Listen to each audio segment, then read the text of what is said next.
President Obama's plans to undo another Bush policy, and this one is stirring up a lot of controversy. CBS News senior White House correspondent Bill Plant joins us with that. Good morning, Bill.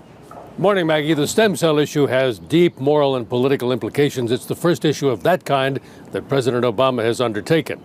The order that he will sign today is a kind of compromise. It allows scientists to use tax dollars to study existing stem cell lines beyond those approved by President Bush back in 2001. But it leaves to Congress the fraught question of whether new stem cell lines can be created with tax dollars. But for those who believe that stem cells bring healing, there's no debate. He didn't ever think of himself as being sick, and we didn't treat him like he was sick. But Henry Strongen Goldberg was sick with a rare blood disease that took his life when he was just 7. To have your child die before you do is devastating beyond words.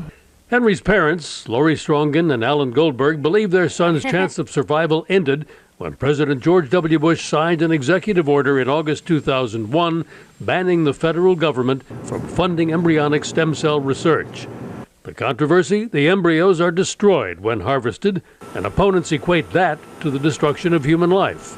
In terms of scientific advances, I don't think we're going to see anything from this. This is more an ideological move. Today's change of policy is something that Lori and Alan have been advocating for years, so that other parents don't have to go through what they did. And it is too late for us to help Henry, obviously, at this point. But it is not too late for us to stand up by the president's side and applaud this incredibly wonderful thing. And they'll have a chance to do that today. Lori and Alan will be here at the White House when President Obama signs that executive order later today. As for the research itself, that will take some time. It will be at least 4 months before protocols can be approved and guidelines written and research can get underway. Maggie? Bill Plant at the White House. Thank you, Bill. Joining us now, early show contributor and WCBS TV medical reporter, Dr. Holly Phillips. Good morning, Holly. Good morning, Maggie. For people who have any doubt, explain in a nutshell, what is embryonic stem cell research? Essentially, it's using cells from an embryo to hopefully regrow cells damaged in certain diseases. And we should say this under President Bush was not banned or illegal, except now we're getting federal funding. Right. That's really an essential issue that we have to clear up. This research was never, as you said, banned or illegal. The question that we're addressing today is what role, if any, federal funding should have in this research. What do you think?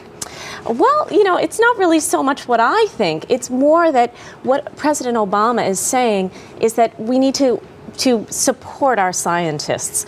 Many of the scientists for the last 8 years have been complaining that they're spending more time trying to find funding for their research than actually doing their research. So for them, this will really have a profound effect. In what kinds of diseases or ailments specifically do you think we may see advancements? People are most excited about the neurologic illnesses, things like Parkinson's disease and Alzheimer's.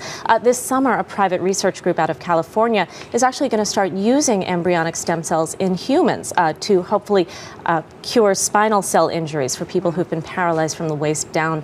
We're also seeing some hope in treating diabetes, heart disease, and even stroke.